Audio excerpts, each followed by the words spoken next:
it's yours. Want half of it? No.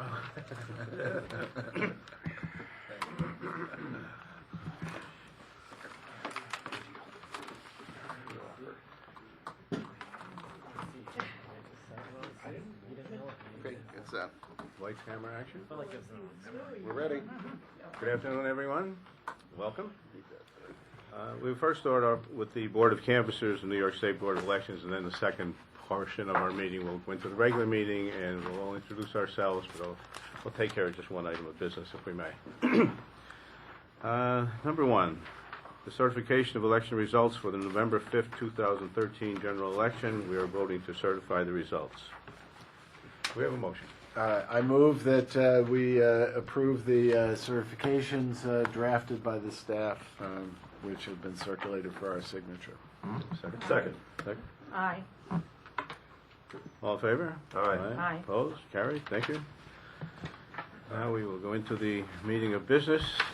Again, good afternoon. My name is Jim Walsh. It's my honor to be chairman of today's meeting.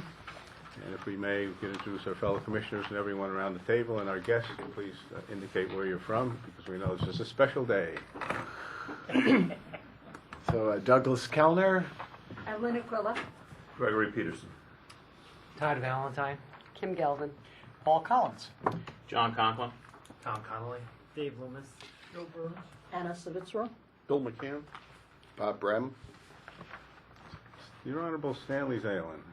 Thank you. I'm Stanley Zalen, as Commissioner Walsh just mentioned, and I'm going to sneak ahead of everybody who wants to make remarks, just simply saying it was wonderful to work with Evelyn. It was truly a pleasure. And now that I've cheated that way, I'll go on for the next person. Hi, I'm Andrew Molecki. I'm Commissioner Quilla's son-in-law. Oh. Okay. Face with the name. We've got a few things to say about the way you drive, by the way.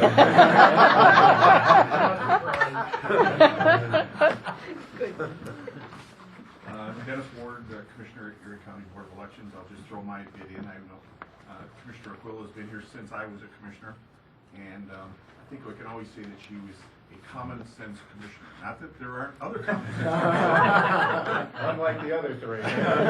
But I think everybody who's a commissioner at the ground level appreciated, those who saw her in person and watched the meetings, that she did appreciate what we do at the ground level and on a day-to-day basis. So thank you for your service.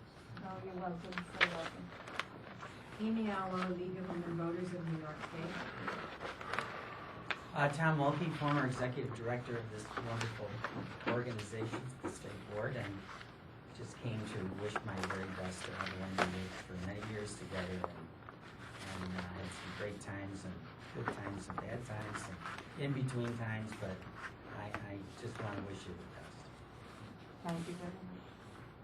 Bill Frucci, Saratoga County Commissioner, also President of the Election Commissioners Association. And I'm here also to wish Evelyn a very well-deserved retirement, and I will be reading a letter later on in the meeting. Thank you very much. Tom Ferrasi, Monroe County Commissioner and Secretary and Treasurer of the Election Commissioners Association. Also here to wish Evelyn the very best on her retirement and to thank her for the many, many years of service and always her wonderful ear when we talk to her about things, and her very often very good advice and counsel, and very appreciative of that, and glad to be here for this. Thank you. 24 years. Almost 25. Bob Warren, Election Operations. Donna Malahy, Executive Secretary. Cheryl Cowser, Enforcer. Thank you, everyone. Now, some have jumped the gun, and that's my fault. Stanley started it. We just. Oh, I think what I will do now is I'm going to call for a vote on the minutes, and then we will go into our general. Then we'll have our comments about our honored guest and our fellow commissioner. But let me get that basic bit of business out of the way, please. On the minutes, if there are any additions, corrections, or deletions, or if not, we'll accept the motion to accept the Move minutes. that we approve the minutes as drafted. A second? Second. All in favor? Aye. I should say, let the record indicate that Evelyn seconded the motion. I'm sorry. See, that's a friend. I've been trying to teach him, but. I got you up to the second. Doug beat you on the first. No, he's wonderful.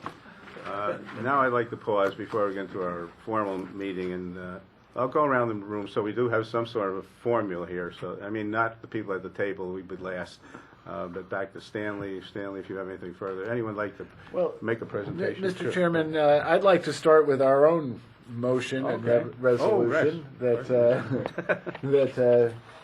we have prepared for Evelyn from the. I'll make this formal motion that we recognize Commissioner Evelyn J. Aquila's 24 years of dedicated service to the State Board of Elections. Whereas Evelyn J. Aquila was appointed a commissioner of the New York State Board of Elections on January 8, 1990 by Governor Mario Cuomo, and whereas during Commissioner Aquila's tenure at the State Board, she was diligent in facilitating compliance with the National Voter Registration Act of 1993, and whereas she was equally as dedicated to ensuring the state of New York's compliance with the Help America Vote Act of 2003, and whereas Commissioner Aquila had a particular and constant concern for the enfranchisement of military men and women serving our country, along with U.S. citizens residing overseas, she was most pleased to aid in the implementation of the Military and Overseas Voter Act of 2010. And whereas Commissioner Aquila took every opportunity to deliberate openly and subsequently secure support for the State Board's legislative agendas and the concepts set forth in each year's proposals, and whereas Commissioner Aquila advocated faithfully and tirelessly for strengthening each of the state's 62 county boards of elections, we have to change that, it's 58. We count the city as 5.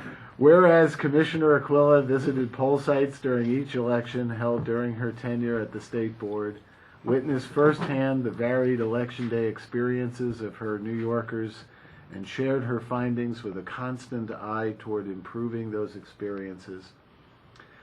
And whereas Commissioner Aquila has regularly supported positive and broad-based programs aimed at not only facilitating voter registration but also get-out-the-vote initiatives, and whereas Commissioner Aquila consistently advocated for the state's poll workers, urging that they be given more and better training and receive compensation commensurate with the responsibilities they bore and the civic duty they performed.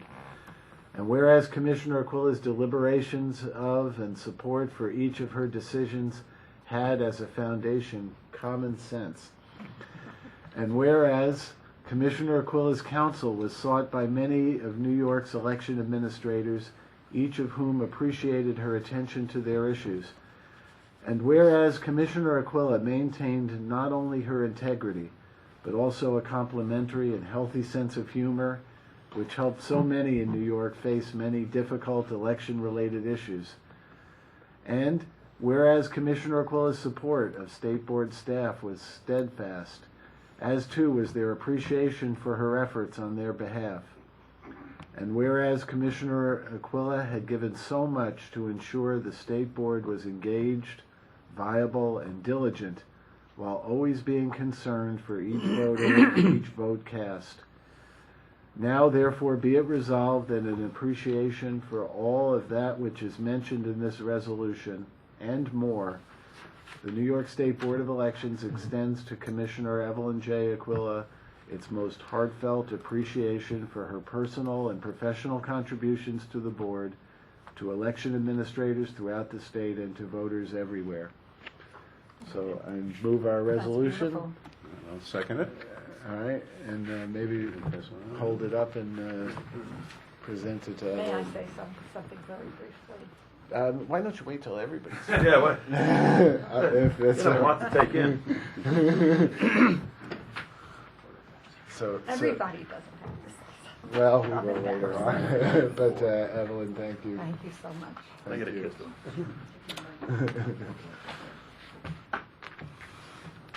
So now we can Yes, we'll go around. I think we will have guests go first. I'll go last myself. I'll go before Evelyn, but not last. And the people at this table will go prior to that. I think our guest first. We should do Bill Will be Frucci second. as Pardon chair, and Bill Frucci as chairman of the Oh, yes, Bill, you have Commissioners a Association. proclamation. Thank you, Commissioner. Dear Commissioner Aquila, on behalf of the members of the Election Commissioners Association of the State of New York, thank you for your 20 years of leadership at the New York State Board of Elections. During your tenure, you were instrumental in shaping and implementing landmark changes in the electoral process for New York State. While new regulations were mandated by the federal government, such as the National Voter Registration Act of 1993 and the Help America Vote Act of 2002, you worked to ensure their incorporation into the New York State election law and into the daily operations of all 62 boards across the state. You were influential in selecting new statewide voting equipment and helped guide county boards over the hurdles of bringing new procedures to millions of voters. Among many other contributions, you worked to amend the application process for absentee ballots for civilians, military personnel, and overseas voters, to reform the requirements for designating and nominating petitions and financial filings, and to establish a statewide voter registration database. In short, you sought solutions to comply with federal and state law while simplifying election procedures at the local level. Winning the support and appreciation of Board of Election Commissioners and employees in the process, New York has been fortunate and privileged to have you leading the way. We will miss your guidance at the State Board, your positive attitude even when changes were giving everyone headaches, your openness to hear all the sides of the issues, and your sense of humor, always ready with a fitting quote for the situation at hand. We hope you enjoy your retirement. You deserve it. Thank you very much. May I say, I was a little part of all of those changes and all of those help with these fellows here, with the staff here. I was just one of many, but thank you for singling me out. I appreciate it. Yes, You Amy. should do the Amy Eller Amy. from the League Amy, of Women. please. Good morning, Commissioners, and specifically Commissioner Aquila. I present a letter to you by the New York State League of Women Voters, but under the signature of our President, Sally Robinson. Dear Commissioner Aquila, the League of Women Voters of New York State commends you for your long service to the voters of New York State. You have served faithfully for 24 years, rarely missing the monthly meetings of the board, and have shown a deep concern for the rights of voters throughout your term. In particular, you regularly visited poll sites on election days, especially in your home borough of Brooklyn, to learn how our elections are administered at the grassroots level. You then brought those insights and observations to the state board to ensure that the mission of the agency, quote, to preserve citizen confidence in the democratic process and enhancement in voter participation in elections would be fulfilled. The League extends our best wishes and thanks for your long service and devotion to the voters of New York State. Sally Robinson, President. Thank you. Thank you, Sally, so much. This letter is a signed More women, copy. more women. Would you We send need that to. around to the Commissioner? And I'll leave that with you for the record.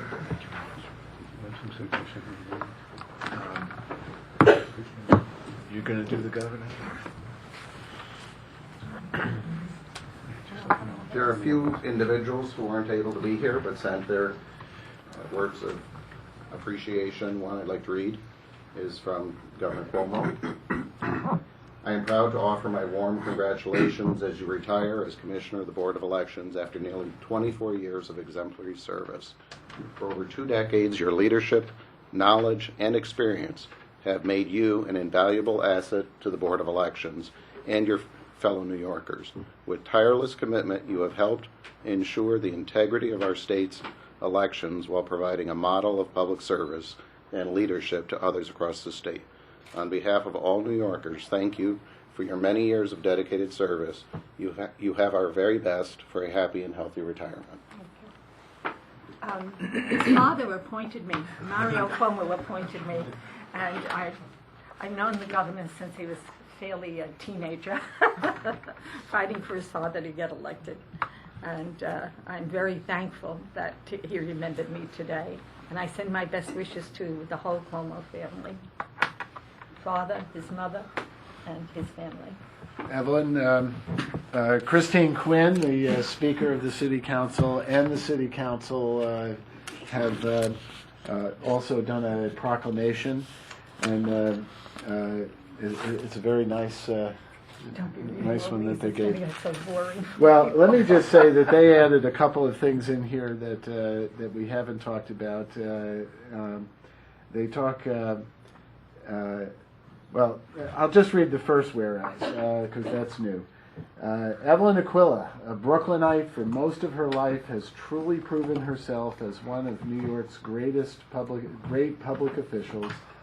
Even before her appointment, she provided exemplary service as a member of the Democratic National Committee and as vice chair of the New York State Democratic Committee, served as a member of Community Planning Board 12 in Brooklyn, and on the consortium of Pace University School of Education.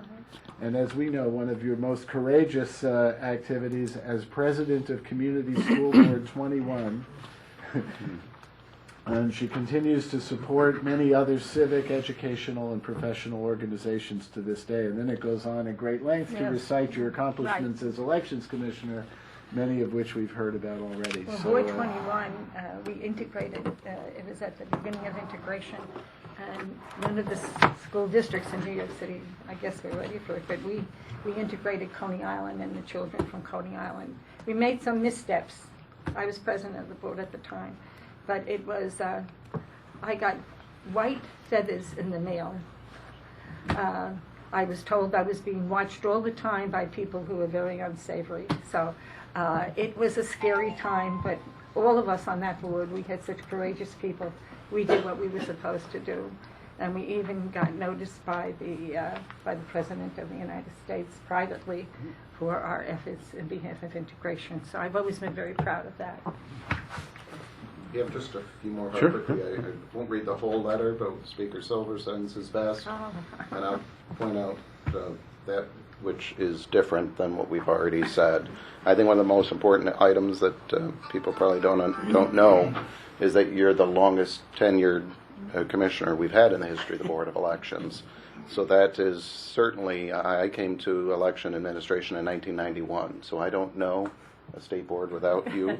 It'll be different. But Speaker Silver sends his best. For those who know the workings of the board, your position is represented, is a recommendation of the state party. So Chairman Keith Wright sends his best wishes and wishes you well for your tenure for all that time. Very proud of it. And Assemblyman Cusick, who's chair of the Election Law Committee, also sends his best. And there's also the letter that Bill read to. So we have a number. It's embarrassing. There are a number of county commissioners who have sent their cards that we'll give you later. And just want them to know that we appreciated receiving those. Well, I do. I thank everyone. I thank all of you who I work with and have made me look good. Evidently, because I had no idea. I had no idea I was so spectacular. I would have fought for a raise for all of us. Does anyone else have anything like that before you give the wrap up, please? All right, around the table, anyone who would like to contribute? I don't know how we follow those people. Yeah. I just Leave well thank enough everyone. alone. Yeah, that's like well enough alone. I just want to say one brief thing that I had thought good about. It has nothing much to do with the work here. There's a television program of long ago that has a nice intro that I thought fit for me here. It says, "Making your way in the world today takes everything you've got." And I think that's true. I think that's true. And then the next line is, "I want to go where people know my name, and they're glad I came." And it's a bar. I don't want to go to a bar. I don't want to go to a bar. I've always felt coming here that, people knew who I was, and they were glad that I came. And maybe that's an assumption that I have no right making, but that's how I feel, and especially today. Thank you all so much. It means a great deal to me. And I'm going to have to, I guess, look for a new house so I can have space on my walls. But really, thank you so much. It's you people who make the difference, the people in this office who work themselves so hard. And I've always had the best, no matter which side of the aisle I work on, the best people to work with up here. The finest. I mean, the brains and the insight that these three men have is unbelievable. And I don't know how we could do it without Bob. And so many of the women on this board have just been so great. And I've been lucky to be here. It's been a wonderful experience for me. And without Donna, I wouldn't know which day the meetings was. She has just been wonderful to me. So thank you all. Thank you who came. I appreciate everything. And I know on these kind of things are always well overstated. And I'm not going to let it go to my head. But I still say I'm always glad I came for the 24 years. And it has always been an honor for me to be here. And I thank you all. Thank you.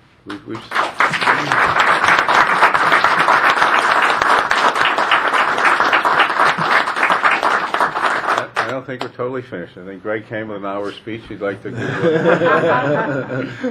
Well, I don't think all of the nice things that were said actually do you justice. I don't think they were overstated at all, Evelyn. And as a matter of fact, I can remember reading about you and your accomplishments back when I was in college. And I was going to say high school, but no, It's got to be true. Right. You know, when I've been on the board, I guess a little over 5 years now, and when I first came here, you know, I tried to keep my mouth shut and my ears open so I'd learn something.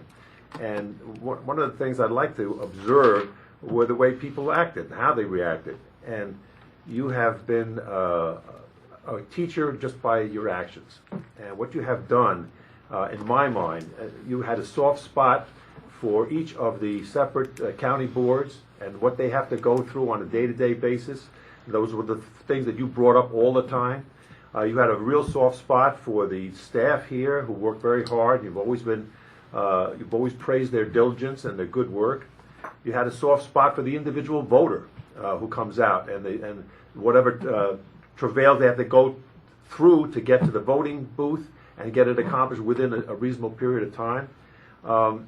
And those were concerns that I saw you were genuine, just as you are as a person. It speaks a lot about you, the way you were raised, and the person that you are.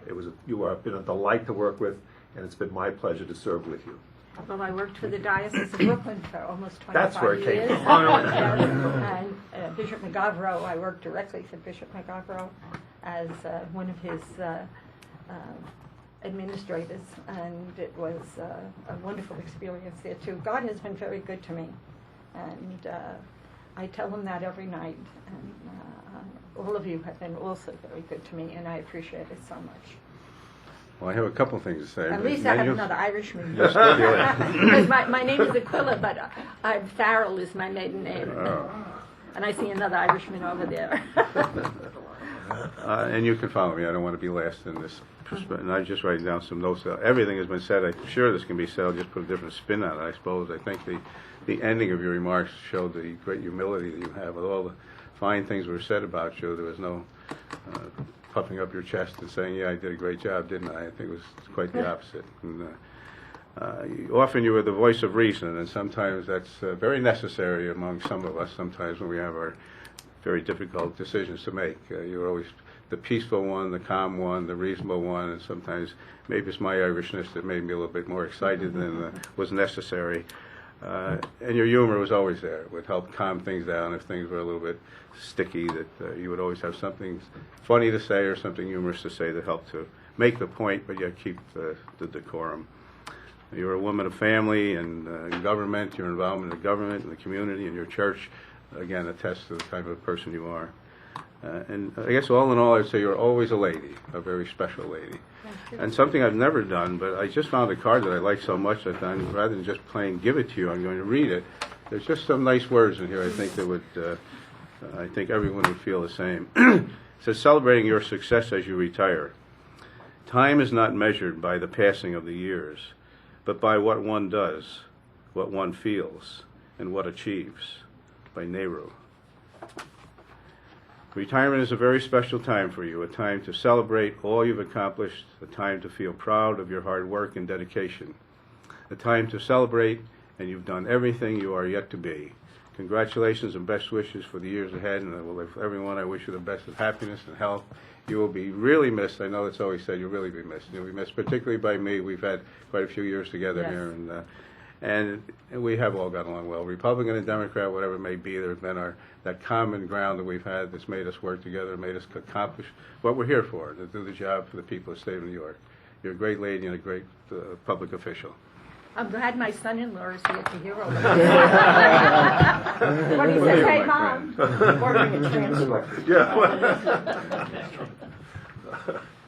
We'll order the DVD and make them watch it over.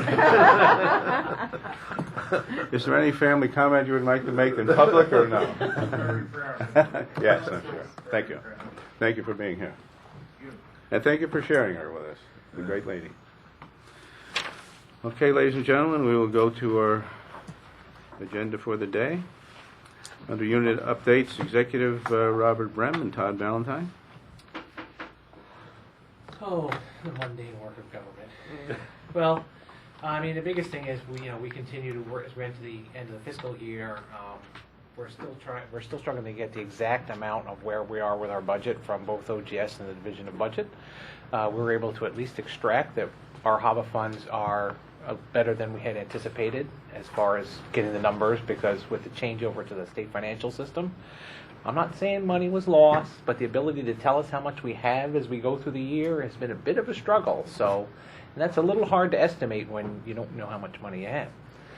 And we have been working lately with the Election Commissioners Association as we prepare for their January conference. That's the 13th through the 16th here in Albany.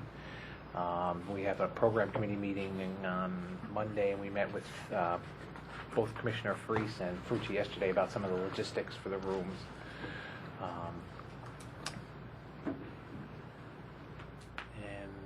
those are the big items. Bob? The money item is a big one because, as we put in your packet last month, the statewide voter registration list, Nysvoe, is at that point where we know it's going to have end-of-life issues in April of 2016 as far as the software and some of the hardware issues, and we have started the planning process to refresh that system before it is outdated. So the available HAVA funds are important since that system was purchased entirely with federal money, and it's a substantial amount that could be as high as $4 million to refresh it. To one, know what the financial picture is, and two, to start making the plans that we keep it fresh because it serves such a vital purpose, and that we can do it in a way that is as economical as possible. So part of that meeting with budget is to, one, better get forecasting out of that state financial system. And it really has been a challenge, but they are they're making progress, and our next call was supposed to be this afternoon, but it's early next week now because today's meeting. But the good news is everybody's confident that we think we have enough money to cover probably all of the anticipated refresh items. So Division of Budget has given us the green light to move forward with the next planning step. So Dave is really leading that effort for us. And we'll have to come back to you at some point for the actual votes to commit that money. But that being said, it's important to know we're very close to having used all of the available HAVA money at that point. So we have to give some serious thought to, there might be, amounts around the edges, but if we get into another major issue of refreshing voter, registration, or the voting equipment, certification, etc., we need to identify the resources that will help us to pay for those efforts, because they are quickly, the federal pot is coming dry. I think the only other item, I did attend the Assembly election law hearing on Monday in New York. It turned into more than just what the agenda indicated, so there were a number of issues going forward. The major issue, of course, of the agenda was a uniform calendar that would make the election, solve all the issues we've talked about over time for the election calendar that simply doesn't work.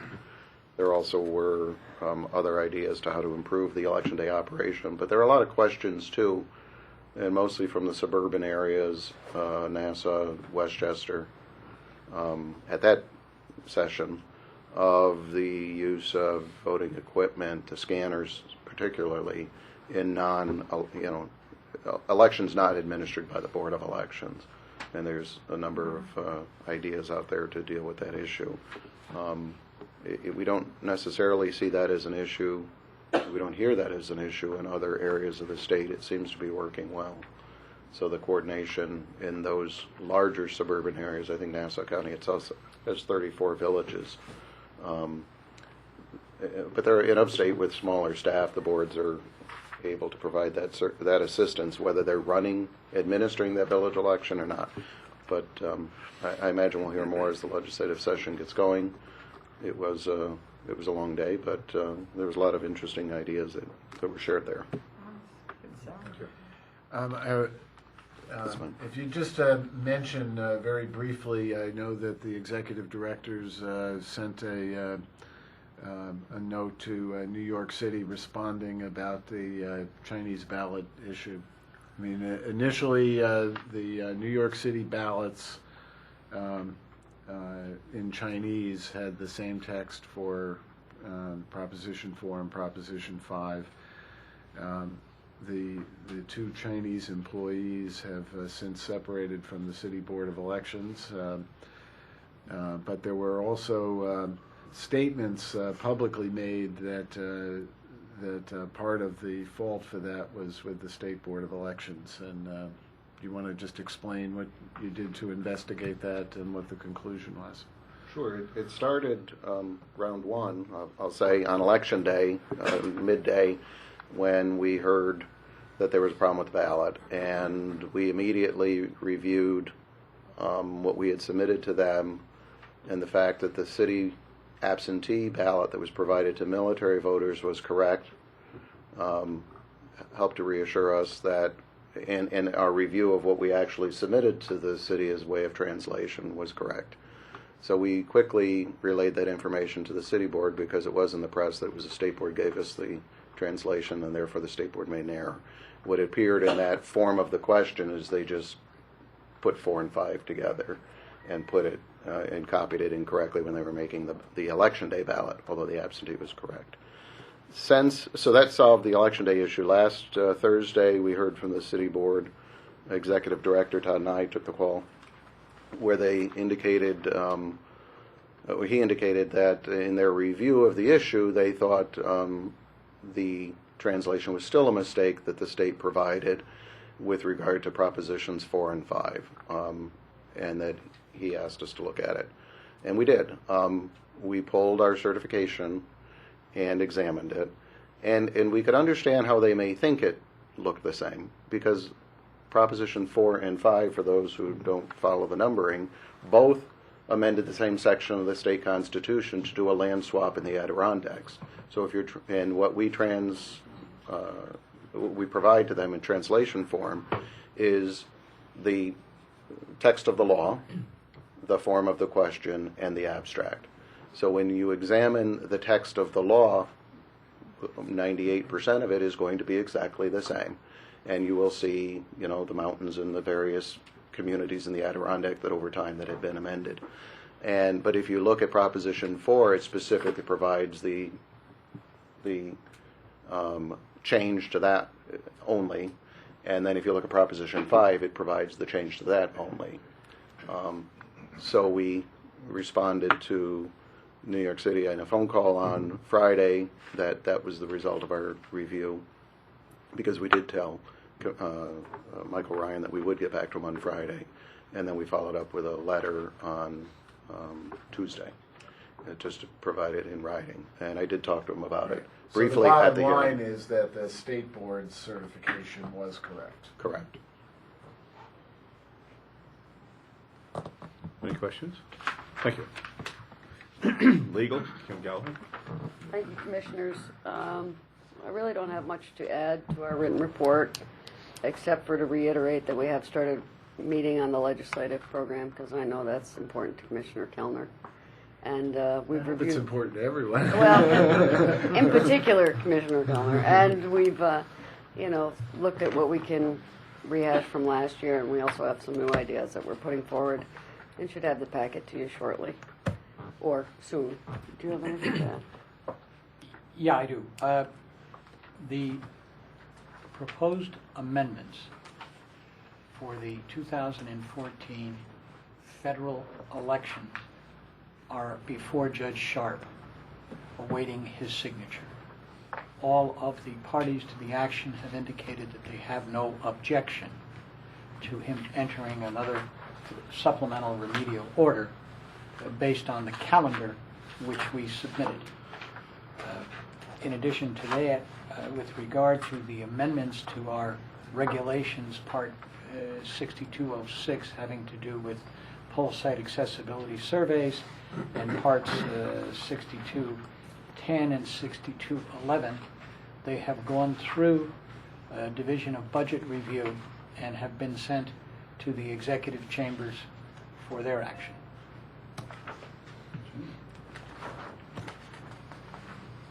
Any questions? If I could just add, for those within the sound of my voice that might be panicking, it's a federal calendar just relating to the federal elections that we're talking about here. Good point. Election operations, Anna, please. Thank you, Commissioner. We have, through much struggle and heartache, are finally launching our new asset management system. We've done a pilot in Saratoga County, and thank you, Bill, for hosting that, you and Commissioner Shera. And we did a second phase of a pilot in Westchester County. We just completed that on Monday. So we're happy to move that forward. We're doing Region 2 first. We'll be doing an implementation and training with them, again hosted at the Saratoga County Board of Elections, and then we'll move through each of the regions in the state. And finally have a system which the state board is bearing the cost for. It is not costing the county boards anything. To finally have a system that's interactive, that produces data that is of value. Right now we're using Excel spreadsheets, and it's really hard to for the county boards to maintain those sheets and for us to incorporate them in any way to explore the data that's contained in there and come up with anything of any value. So we think it'll be easier for them to track everything from traffic cones to scanners and anything in between. All of the items that were purchased with federal dollars will be able to monitor, as well as the use of the systems. When systems are out for repair, whether the repairs are made by the county boards or are of a degree that they have to be returned to the vendor or the vendors on site to make those fixes. And all that will be documented within this single system. It's web-based, and it's a really nice product, and we're very happy. I'm personally happy it's finally happening. It's been a long time in coming. In any event, moving on, our unit staff worked with IT. I'm sure Dave Loomis can comment further concerning receiving, aggregating, and posting the election night reports using memory cards. We did have some hands-on with several boards that required a little more intensive interaction with our team using those memory cards. We had 6 boards that did not use the memory cards for this project, and we're going to be concentrating on getting those 6 on board with that program. And again, Dave can comment further. We're continuing to visit boards, doing the physical asset assessments, the monitoring the scanner use, reviewing procedures that they have, collecting them, sharing some of the better ones with boards that do not have procedures across the board. We're working with the leadership at the Commissioners Association to participate in several panels at the upcoming January conference. We prepared all the certificates that you signed today. We'll be sending out all those notifications to candidates after today's meeting. And the routine work of the unit. We provided assistance to boards when they were building ballots, topics that came up in the use of the scanners through the audits and certification of their election results. There will be some amendments to the election results you certified today. There is some local litigation that's holding up a few of our counties. The results would not impact the outcome of any races you certified today, but we'll be bringing those amendments to you when those county board races are resolved, the litigation is resolved. I don't have anything else to add. I'm happy to answer questions. Joe, do you have anything to add? Thank you, Anna. Thank you. Campaign finance, Bill McCann. NPRA. the NVRA is first on the, I'm happy to go. Oh, yes, you know, John, you gave such a good report. Just a little variety for the spice of life. I don't really have too much to add from our written report. I'll just hit a couple of the highlights. Anna mentioned the election night reporting. That was a big deal for us. IT worked very hard on that. We participated in the preparation and creation of that. I think it was generally a success. Most of the counties, virtually more than 95% of them, all gave us results on election night, which I consider to be a resounding success since our expectations were lower. Not to cast aspersions on our colleagues at all. And the ones who didn't make it election night got it to us very early the next morning. So the people worked very hard on that, and I consider it a great success. We also worked with IT in putting a district lookup on our website for the House of Representatives, the State Assembly, and the State Senate, so people can look up their political districts now and find out who the representatives are. That's taken a little while to get going, but it's now up and running. Lastly, Greg and Patrick visited Chautauqua, Orange, and Greene County since the last board meeting for NVRA reviews. And we, in addition to the ballot propositions, we also had unofficial results for the Supreme Court and the 3 Assembly special elections the day after Election Day that were also posted to the website. So, do you have anything to add, Tom? Yeah, just about. I know that. No, I have that one. Okay. I know Patrick and Greg also had gone to, I think, Steuben and Allegheny as well last week. But I know that we're working on making sure that all the county boards are updating their voter history for both the primary election and then shortly the general election would be expected, so that we can get that into Nysvoter. And I think the only other thing, and Dave might cover in his report, but we've been working with IT with regard to transitioning our unit's needs technologically as he goes from one database system to another. So we're trying to make that transition with them to best suit the needs of our unit. But other than that, I'm good. Tom, you want to report on the status report that we gave Judge Sharp? Every 6 months we're required to give Judge Sharp a status report on HAVA compliance and where we are with New York City on compliance with the HAVA voter registration requirements. We've been looking at, we did provide some information in the status report where New York City has been using Nysvoter now to do their list maintenance. We've been looking at their activity. I know there was a technical glitch that our IT department was working with their vendor, NTIER, with the clear up, which helped really get a better idea of the numbers. And I think as we stated in that report, that status report, that we'll continue to monitor the activity of the board, and we will certainly address any sort of anomaly that presents itself with the city board. But the bottom line is that you have concluded, or the staff at the state board has concluded, that New York City is now in compliance. They are, yes, they are continually using the system. Which is a positive accomplishment, maybe several years late, but better late than never. Right. I have to defend them because I'm from New York City. No, I'm sorry. When you don't hire enough people to do the job and you don't pay them enough, you have to understand it's not going to be terrific. We're going to miss our And champion. I think They're going to miss their champion. I think that, I'm leaving, but I think that Judge Sharp has been very diligent, really, in everything he has done. And, That's one word. and I hope he understands that it is a little tough for the people in the city. Millions of voters and We're hopeful that if the continued maintenance continues, then maybe next month, if they're up to date, we can stop the status report. Maybe. And that will close the case, right? I think it's already closed, technically, but that will end our reporting, and I don't know if they'll let us yet, but we're close. Well, and the legal question, as chairman, I was just given information that Judge Sharp just signed the 2014 federal election calendar order. Take that one off the books. So I hope, if I can use that to give another project out, is that that you'll promptly get that calendar posted on the web. That we put together the 2014 federal election calendar and get it up so that everybody knows what the rules are now. Well, has he sent it to us today? They just did.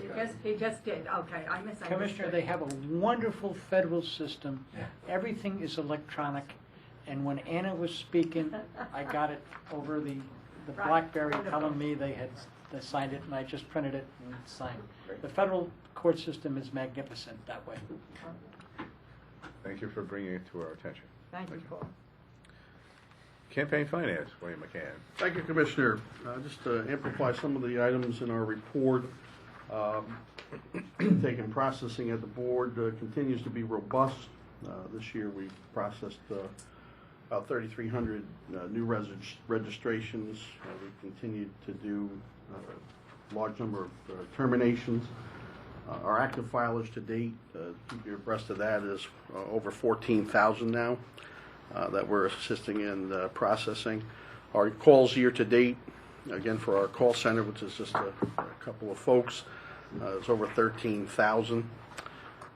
And then on top of that, I would point out that the Public Information Office is rather robust in requests for FOIL compliance, et cetera, and so it's the same group of people that does all that compliance as well as the subpoenas we get. They're very active subpoenas from the federal courts, et cetera. So they're doing a lot of work in that regard. Just a couple highlights for our education, outreach, and training. We're constantly trying to improve our education and outreach so that we can assist filers to come into compliance. A new program that we're implementing, in fact, they're on the road today with their first one, is called Winding Down Your Campaign. We felt that it might be beneficial to have a program for candidates and treasurers. They come to the end of a cycle and now they really don't know what to do to wrap up their affairs instead of having things linger and then fester. And so we developed a program in-house to assist treasurers and candidates on how to wind down and close out their obligations. We're also working on a CLE, campaign finance, at the January conference of the ECA. They specifically requested that we do a CLE. A lot of the commissioners are attorneys and staff, et cetera. So I know Commissioner Kellner's been keen on that. And so, we have some, when we've offered the CLEs, the participation is starting to increase, I think, as the word gets out to the election bar and to those candidates and treasurers who are attorneys. It's a win-win in the sense that they can attend and become educated in the process, but at the same time get those desired CLE credits. We've been working with IT, continually looking at, we have our scanning process for essentially an electronic filing cabinet, and so we're implementing a new software through our vendor. On the enforcement front, we had the July judgment, went to judgment in November, and 179 individuals were brought to judgment. We did file the order to show cause for the July, or the 11-day pre-general 2013 relative to Supreme Court justice and statewide ballot propositions. And there were no statewide ballot proposition committees on that order to show cause, but 5 Supreme Court candidates, and that's returnable in January. Today, the late notices for the 27-day post-general will go out on the Supreme Court and statewide ballot props, and that's returnable, or the order to show cause, I should say, will be filed in January as well. And then, as folks call it colloquially, the 3 strikes lawsuit, we brought that on November 21st. It's returnable in January, and there were 9 individuals, meaning candidates and treasurers, who were sued on that. I know that in light of recent interest in enforcement and campaign finance, staff has been working to essentially try to figure out where to best place our resources at the board. We've been working with management and staff to look at our procedures and policies. I know there'll be a segment in new business. We'll talk more specifically about that. But again, I think staff, under the circumstances, is doing a great job, and if you have any questions, I'd be happy to take them. Any questions? Thank you, Bill. I2, Dave Loomis. Thank you, Commissioner. I just want to highlight, it's a good thing about going last. I just add on to a couple items that people talked about. With the Nice Voter Refresh project, as Bob mentioned, we do have, we're pushing forward on the project, and we are working with all the control agencies now to set up how the project will move forward over the next year or so. We do anticipate that within the next couple of months here, we'll have proposals for you to look at as far as how the expenditures would work on that project. So, using the HOPA funds. So we should have a lot more details in the next couple of months on that. For the election night reporting project, I just want to point out that we are working now to go forward for the next year's elections, so that for this current year, we just handled the propositions, which was a different, a little bit simpler format for us to put out on the web. So we know we need to be able to handle all of the different types of races for the next year, so that's what we're focusing on internally for the technical side. We also recognize that we are asking the counties to do extra work on election night, and so we want to make sure that we're well aware of that and trying to make it as easy for them as possible and as least amount of impact on their work as possible. At the January conference, we'll definitely, I know we're doing a session on that, and we'll try to get some feedback in that area and try to work through any issues that we found in this election. And certainly anytime any counties have feedback for us or ideas that we can add to the system, we want to be able to incorporate that. Finally, on the campaign finance redesign project, as Tom mentioned, we are working, since we are still short on the funding of the project, we're trying to take this time now to retrain staff in our technology, and also we're working on some of the smaller systems like the NVRA system to move that from our old platform to what will be our new platform, so that at the point when we are able to fully move over the campaign finance system and the candidate management system, we'll be able to have every system off of our old hardware so that we can retire that and not have to continue paying maintenance on some of that. So those are some of the planning that we're at least doing in the background. Any questions? Thank you, Nick. There's no old business. So new business, updates on campaign finance procedures.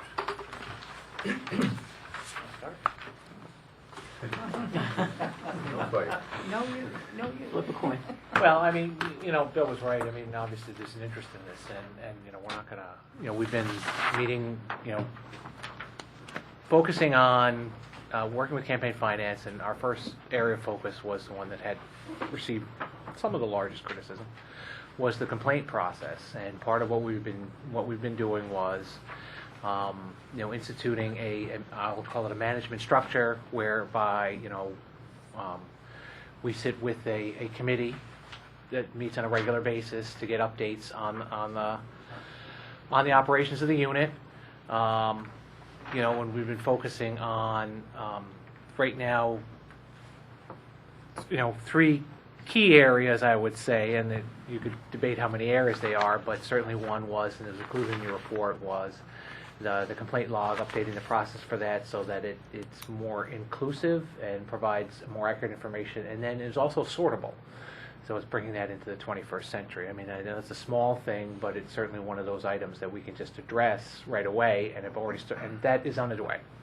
That's a work. And obviously things, if you see there are elements you think there might be a data field or something that you think is a point of information that might be helpful to you as you review it, that's the kind of feedback we'd like to see.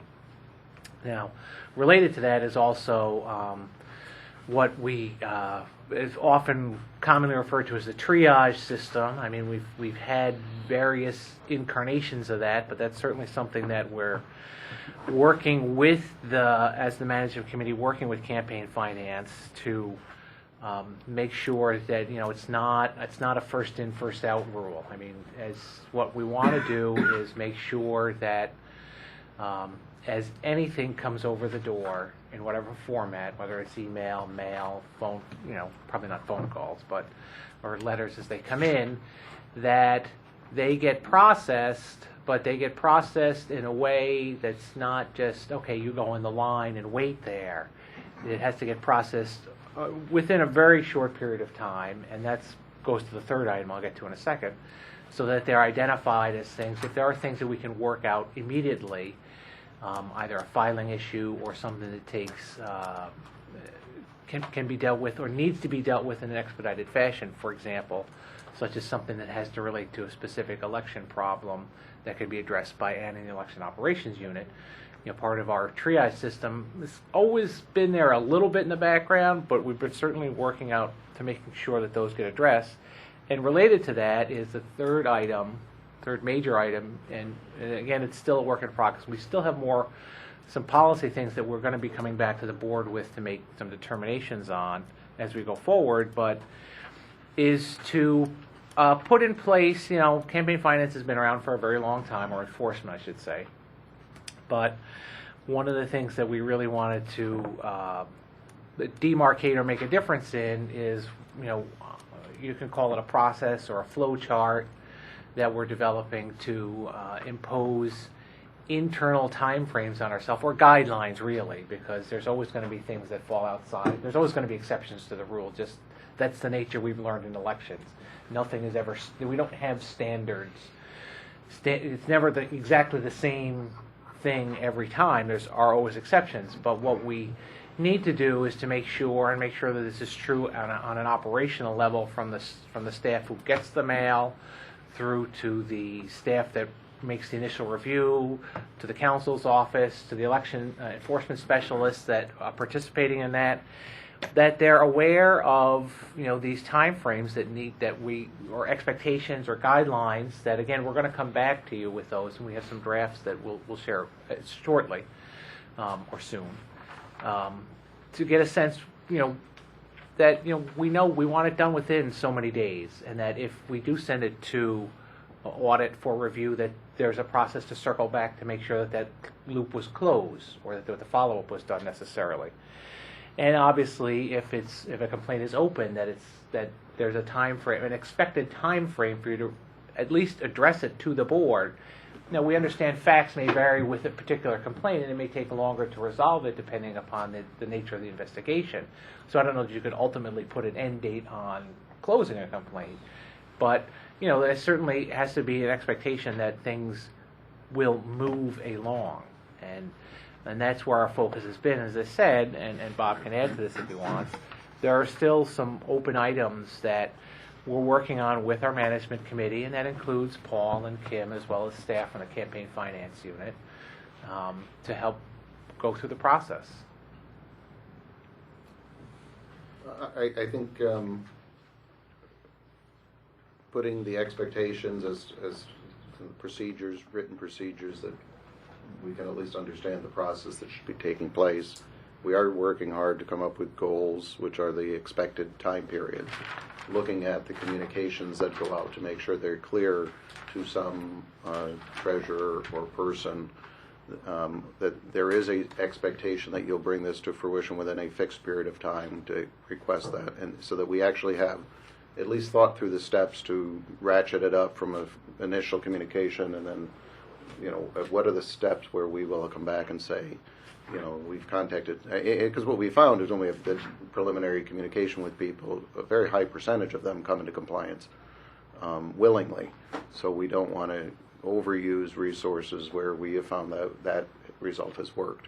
So we're hopeful that will bring positive results quicker if we institute that. And then where we see meaningful dialogue with the treasurer, time periods for that, and where we don't see, to bring that recommendation to the board in a more expedited manner, to say those are issues that need to be addressed. But we are working through those issues.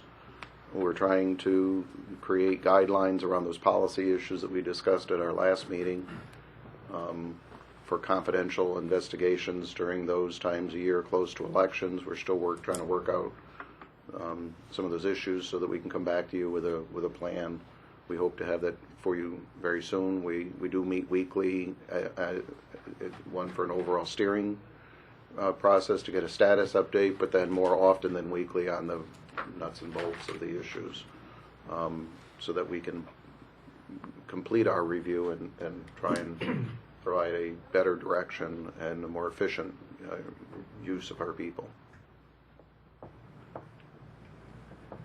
I have three sub-items on this I wanted to discuss.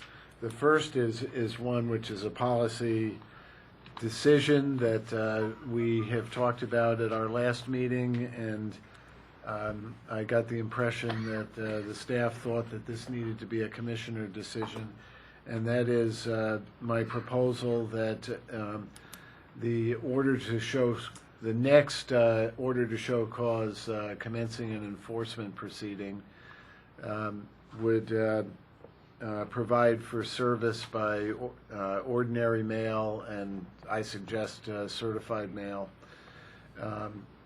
rather than having the current requirement that we submit in the proposed text to the court of having personal service by a process server. That I think that it would provide just as much notice while saving considerable cost and expense, and ultimately it'll be the decision of the judge to whom we submit the order to show cause on whether or not they'll go along with it. But I'd like to at least try it and see what happens. Sounds good. Well, if I might suggest something in the alternative, I know Paul and I, we've talked in meeting about this. Under the I agree with the commissioner that the election law is broad in its authority to allow the court to grant us to serve process or to commence the litigation in a liberal way. But certainly I think under the CPLR provisions and the notice, I mean, certainly it would be a derivation from that. Bill, just to be very specific, it's 16-116 is the provision. Yep. And it says that the special proceeding under the provisions of this article shall be heard upon a verified petition, and such oral or written proof as may be offered, and upon such notice to such officers, persons, or committees as the Court of Justice shall direct. And that is the statutory provision that governs the notice, which means that it's whatever the court provides in the order to show cause that commences the special proceeding. And as we know, for decades now, special proceedings in petition challenge cases, for example, and that's the most common where the courts have allowed service by mail. And the courts have generally used a sliding scale, that if you're giving sufficient notice long in advance, like if you file your proceeding 10 days or more before the return date, then they're going to allow you to use service by mail. As you get closer to the return date, they're going to have more aggressive service requirements. Our enforcement proceedings are not of particular urgency, that 3 or 4 weeks notice would be satisfactory, and therefore it should be acceptable to do it by mail, as long as Okay. well, certainly it's up to the judge ultimately. Right. But if we don't ask, we're never going to get it, and we spend a lot of money on process servers that I don't think benefits the respondents in the proceeding, and the funds could be put to better use. Fair enough. Just on that issue, what I would suggest at this point, because we don't always see the same judge in terms of the order to show cause, but we are in the same. We stay in Albany County Courthouse. I think there might be some value in order so we have consistency. So we don't go like 1 month and one judge says, "Great, do it," and then another month another judge says, "No, you got to do it this way." I think there might be some value into talking to the administrative judge, so that we get, so we can see it would be helpful to us, to our planning purposes, to know if there's going to be a rejection up front on their part, because just trying to see what their reaction would be.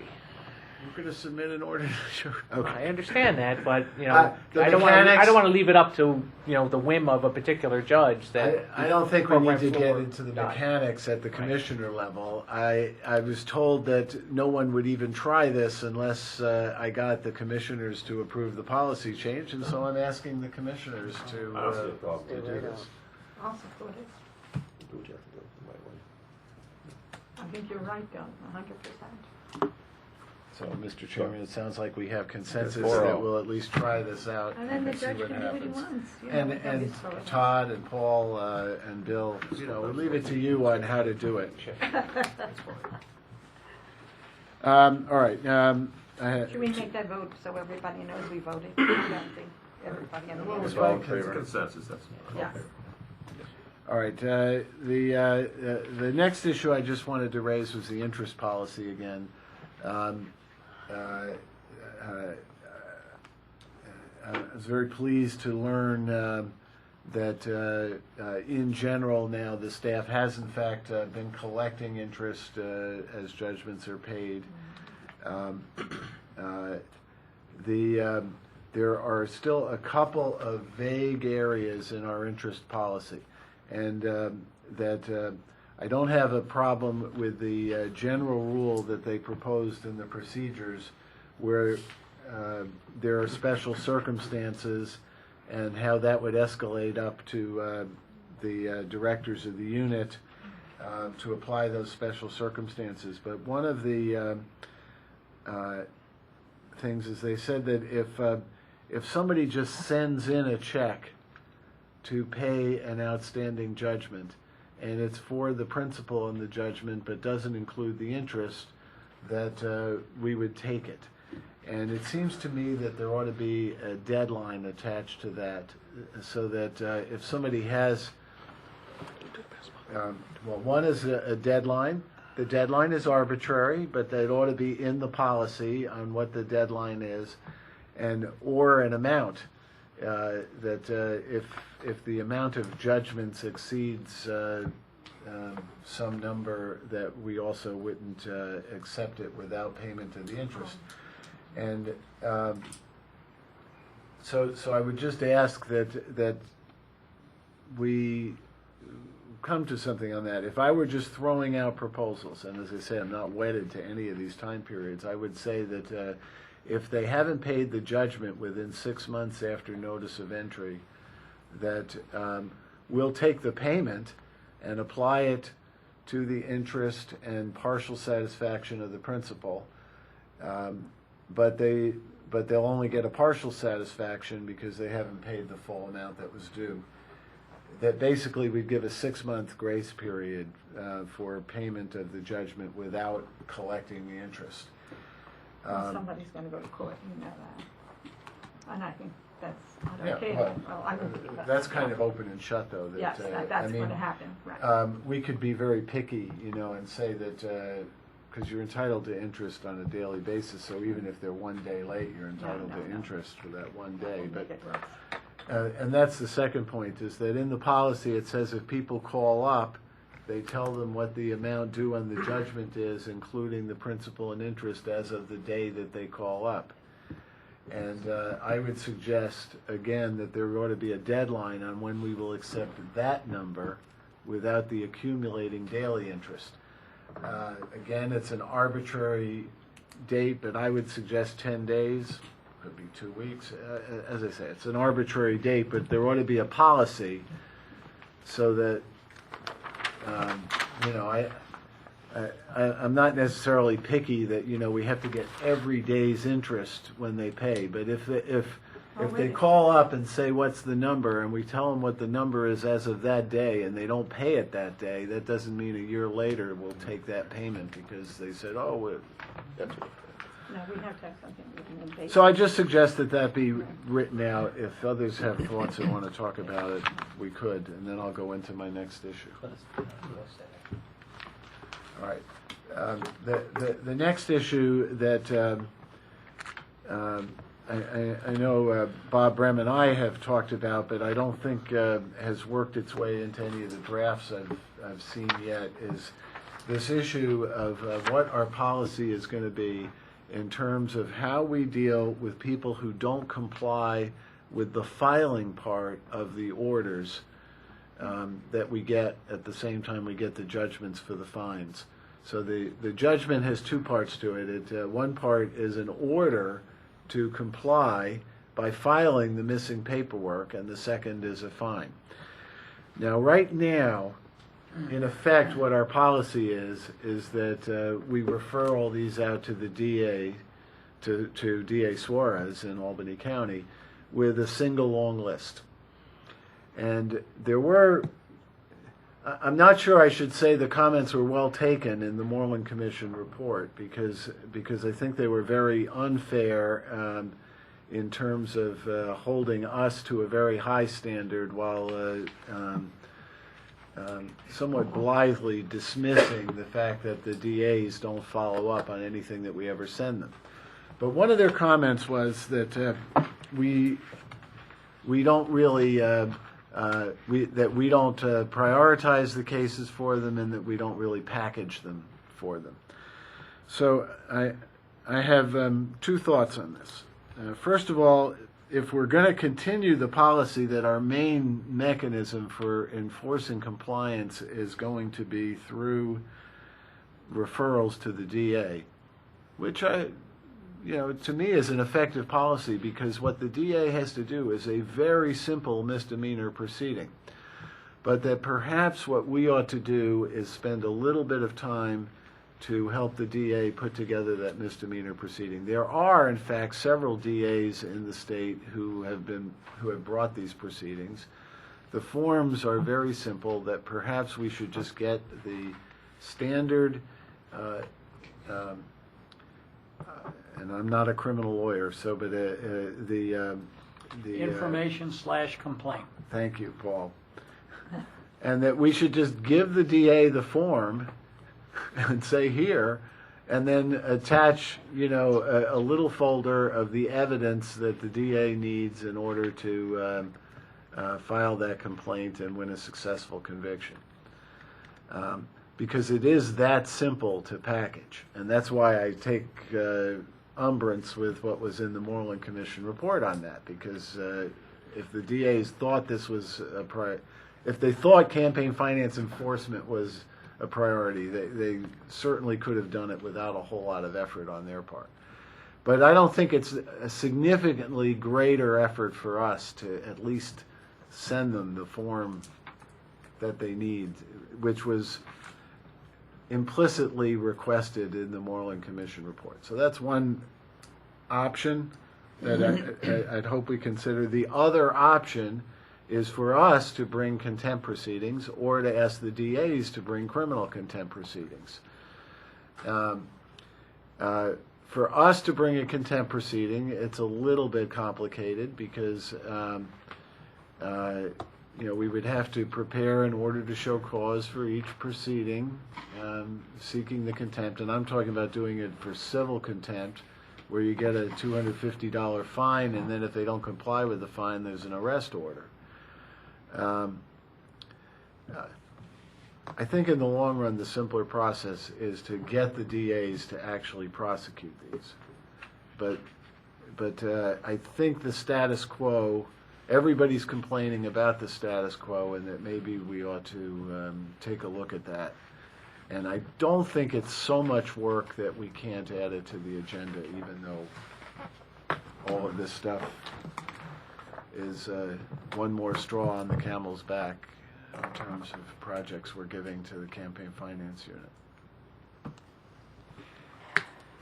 I don't know if commissioners have any reaction to this, but well, since the criticism was that they weren't packaged, so to speak, and delivered to them with a neat ribbon for them to prosecute, we can certainly oblige by doing that, and then let's see where the criticism falls at that point.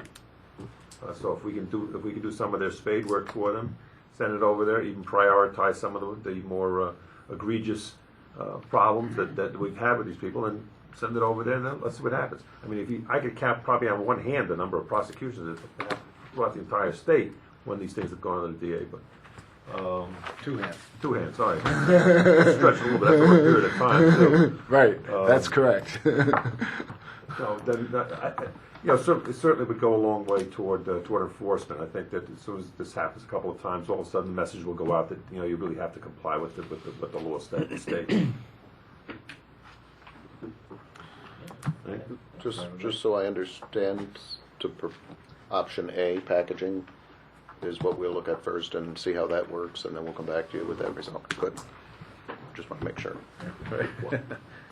It is a good one.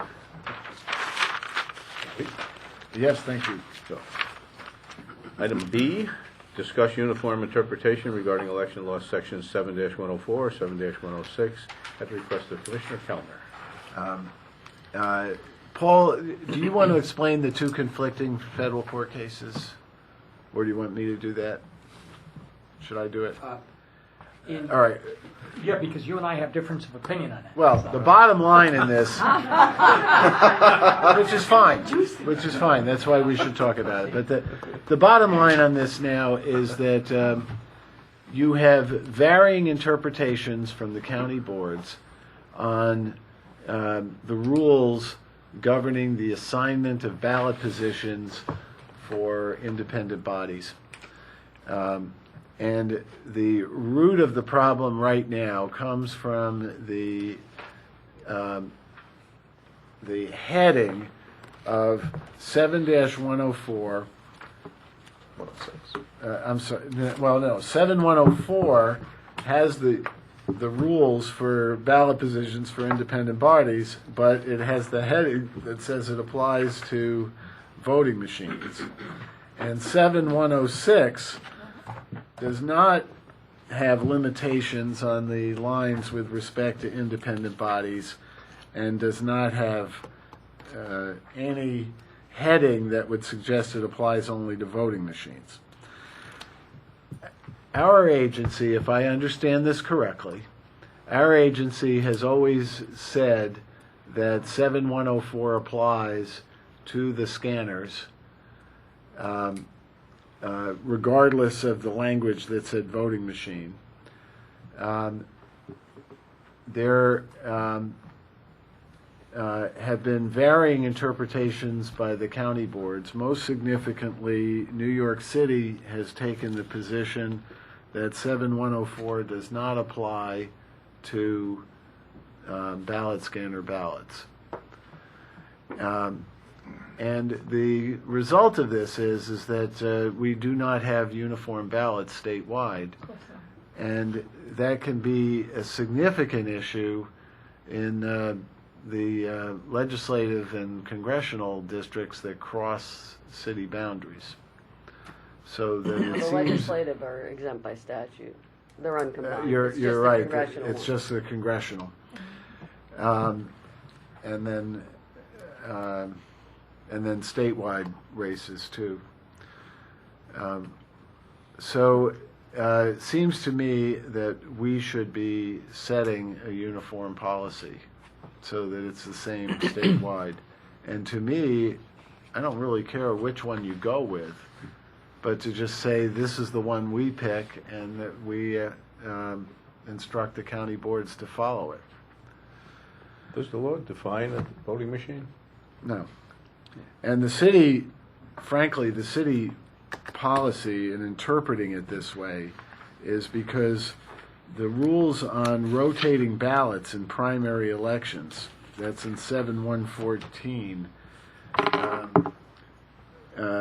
say that you have to rotate the primary ballot for the ballot on voting machines. So they're saying, well, if it's the and they have interpreted, and I believe with our blessing, that they don't have to rotate the ballots using the scanners. And we have blessed that interpretation, I think, Anna. With the central county absentee system, so everybody knows what that blessing Right. means. But the other side of the coin is that they're saying, well, they use the same language in 7104 about voting machine ballots, and so how can you interpret 7116 one way and 7104 the other way? And I say, because it doesn't make sense to interpret it otherwise. And the legislature really didn't pay attention to that distinction when they passed the law, and that you can argue legislative intent was to keep the independent body rules in effect for the scanner ballots, even though they didn't say it. So, as I say, I don't think it's important to decide one way or the other, but I do think it's important for us to make a decision so that it's uniform. Could we hear Paul's decision? On your last day, you're going to put me in. I'm interested. What can I tell you? Bus coming. You'd rather not, then don't. No, I shall. You're entitled to my opinion for whatever little value it may have. This may be a very illusory discussion, because while my eminent commissioner talks about two competing federal court decisions, I don't quite see it that way. In the Credico matter, this board was a party, and that court found the limitation on the number of independent body lines that Mr. Credico could have to be violative of his constitutional rights. I'm not particularly interested as to whether or not you characterize that as an as-applied challenge or not. But Even though that's what the court said it was. Yeah. Yeah. Certainly, this board is, I think, may very well be collaterally stopped from taking a different position. And by that, that's an old legal doctrine that essentially says, hey, you get one bite at the apple, not two. And if you don't like that decision, you should have appealed it. Now, contrasting that is a decision in the Eastern District, Gonsalves, I never pronounce it right, where the court found on essentially the same set of facts, because they created the controversy, that you could indeed limit the number of lines you got. The difficulty is the losing plaintiff in that litigation filed a notice of appeal to go to the Second Circuit, and then you would have had some degree of clarity on what the law is. They have subsequently withdrawn with prejudice their notice of appeal. But I think there's a judgment out there that says that, hey, your statute under these sets of circumstances, as applied, is unconstitutional. And another court of same level of jurisdiction that has found just the opposite on the same set of facts. And this happens all the time. Yes, but Doug, my issue is, I think we were a party to that first one. Yeah, but the decision says it's only as applied in this case. And we were a part. We're also a party. We're also a party to the other case, to the Gonsalves case. But we took no position. But we were still a party to it. Yes, but you cannot. Our position prevailed, if you will, in Gonsalves. Right. But well, you say our position because I'm collateral estoppel. I'm not advocating necessarily either side on it. I really am relatively neutral as to which we should adopt, but we should have a policy that's uniform throughout the state. And this is an issue that the federal Department of Justice has addressed, because frequently there will be decisions involving federal agencies that vary throughout the country. It most commonly occurs with Internal Revenue decisions, It also is a very frequent problem that the Social Security Administration has. And the policy that the federal government uses is that they indicate whether or not they use the word acquiesce in the decision of the lower federal courts.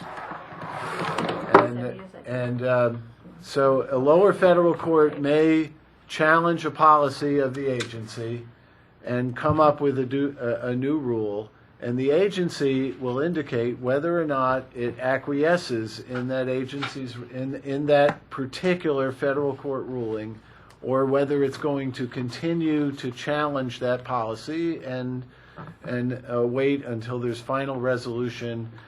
Sometimes they will change their policy when there's a Court of Appeals resolution of the issue, and then they'll acquiesce in the Court of Appeals decision, or sometimes they will wait until there's a U.S. Supreme Court decision. And we're in the same position in the state. I wouldn't, it's not as lofty, but in this particular case, you have two federal judges on the same set of facts who've come up with opposite views. You have boards of elections that are coming up with opposite views, and I just think we ought to resolve it. And I'm not suggesting we'll resolve it this afternoon, but my suggestion would be that the executive directors and the councils look at this and make a recommendation to us at the next meeting. There may be some nuances that are important. And I think that having staff take a look at this in that light, we can come up with something on both sides, let's say, and then we can make a decision as to what we feel is the appropriate policy. Okay, thank you. Item C, discuss access to ballot images, Election Law 3-222. Okay, so Request of Commissioner Calmer. I'm sorry to be taking up everyone's time on this, but I think these are I think I'm going to make my outgoing commissioner.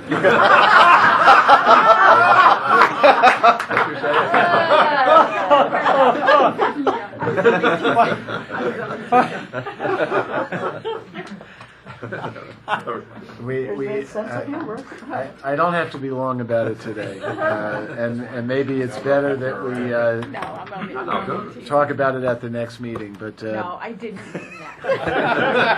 I know you did. It's not a problem.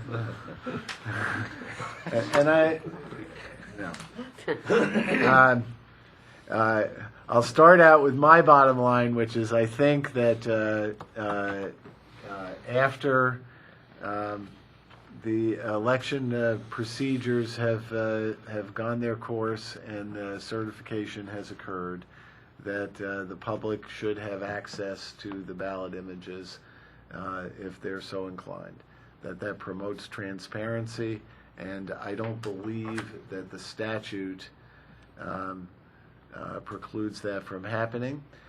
There have been a number of boards of elections throughout the state that have allowed public access to the ballot images, and there have been several very effective studies that have resulted. Some confirming the accuracy of the machines. Perhaps the most noted one, however, was the New York Daily News report, where they discovered a serious problem with the New York City scanners when they finally got access to the ballot images and determined that New York City was registering as overvotes, was improper, that the scanners were improperly counting ballots as overvotes because of malfunctions in the machines that had not been picked up in the audit process. So I think that there's a very valuable, positive public policy goals in having the images released. It's a closer call as to whether the images should be released as part of the litigation process, but I think that we certainly have power to make rules with respect to that, and by having a uniform procedure that we think through in advance would also promote more efficient resolution of election contests without having to dump the issue in any given contest on the court to determine whether there would be access to the ballot images. What I would suggest is, so for example, we have this issue now as you only get escalation in the audit if you can show that there's a discrepancy. And both commissioners have to agree that it is in fact a discrepancy, so that effectively gives either commissioner veto power over the escalation through the commissioner route. The commissioners don't veto whether the courts allow the escalation, but the courts don't really know whether or not to allow the escalation. And with relatively, what we could do is very easily switch the burden from the court and the Board of Elections to the candidates.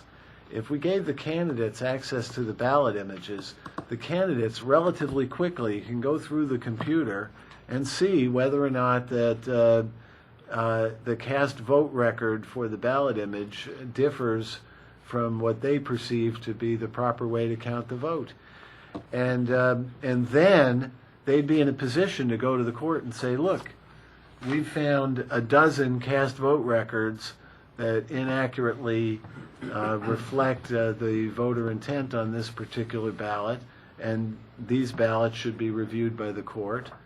And that would give it would expedite the process, and as I say, change the balance of litigation. But they're really two separate issues. One is whether we set up procedures for using the ballot images in close contests of elections. And the second is just the broader issue of outside the timing of election contests. Will we recommend that the county boards give public access to the ballot images?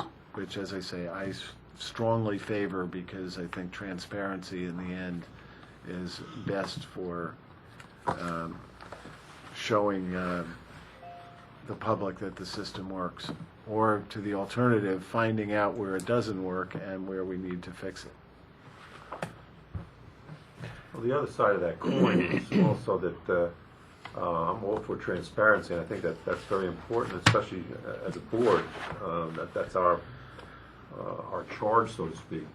On the one hand, on the other hand, you'd like to know somewhere along the line the election has been done, people have voted, there's been a look at it, there's been a certification that yes, so and so is in that office. Rather than dragging the thing out over and over. And so wait a minute, I think there was 2 votes here. My Uncle Harry came in, blah blah blah. You know, I want to take a look at things and upset the entire apple cart. Sometimes just to be obstinate, not necessary for transparency. And I don't know that there's that much to gain. Now, certainly, if something looks to be an egregious error or something like that along the way, you still do have the court system to back you up. So I'm not quite sure, and I'm arguing the other side of it, but I'm not so sure that I can't be convinced that that it would be what you're saying would be appropriate. But my first take on it is, hey, when an election is over, and let's face it, we've had things hang out there for months after an election's been over, counting of votes, recounting it, taking a look at the canvass and so forth, looking at absentee ballots and what have you. There's got to be an end to somewhere along the line saying, okay, it's done, finished. That's it. Well, I certainly agree with that. I don't think my suggestions affect that at all. We may differ on that one. All right. Well, can we keep this on the agenda and talk about it again? Because I think it's worth talking about. I think it's important. Well, thank you. Thank you all very much. We do not have, we're going into executive session. Oh, yes. Just a question, I'm not asking for a motion. Yes, we need to go into We need executive to, session yeah. for. Assuming we are, we will be set our date. We can do it when we come out, I suppose. What's our tentative date? Did we talk about it? We agreed it wasn't going to be the last day of the conference. We know when it's not. So we're talking, We were looking at the last week of January, the first week of February. I thought 27th might work in January. that's a Monday. Or Tuesday. Sorry. Well, what's your preference? I know Commissioner Aquila did not want us to do, but the others may not care. I don't know. You mentioned February, the possible winter, because I'm going to be going the end of February for 2 weeks. I would rather do it at the end of January, Okay. if that's okay. Yeah, I mean, just January, February is going to be a little sticky. Right. You want to do Okay. Tuesday the 28th? If Monday's a bad day, Tuesday or... Monday's not a bad day. Either one's fine with me. Yeah, me I'd too. rather Tuesdays than Mondays. What? I'd rather Tuesday than Monday. Okay, Tuesday the 28th. 29th. Oh, 28th, I'm sorry. Well, we should back it up to have it done. Whatever. I can do either. Now, Tuesday, the 28th. what are we going into executive session for? We're to discuss an enforcement issue. But we don't need to. We don't need discuss to. anything specific. I don't think we have anything. I talked with Bill about the two that we discussed ahead of time. So I don't have any with regard to that, but the enforcement issue that I don't think we need to take action when we come out of the So session. we're laying aside CMP 1333 and CMP 1345. And the others, we're adopting the report as prepared by council. That's my motion. Okay. Second. All in favor? Aye? Opposed? Aye. Carried. Now, lay aside, you mean lay aside to executive session, or lay aside to No, another we're date? going to another date. Okay. Okay, for the next meeting. If that's okay, Bill said he would Okay. revise the report. And so we'll go into executive session to discuss campaign finance enforcement matters, and we will not be taking up any business after that, so we can turn off the tape. We just need to take did we take the vote on the recommendation of the enforcement matter? I'm sorry. Yeah, you did. I did. You laid aside the two, and they accepted the termination. And they voted, okay, sorry. 4 yes. All right, our next meeting will be January 28th, 2014, and before we go, a Merry Christmas, Happy Holidays, everyone, and best wishes, and good luck, and best of health to Merry Commissioner Christmas, Aquila. Happy New Year. That's why I said I need it.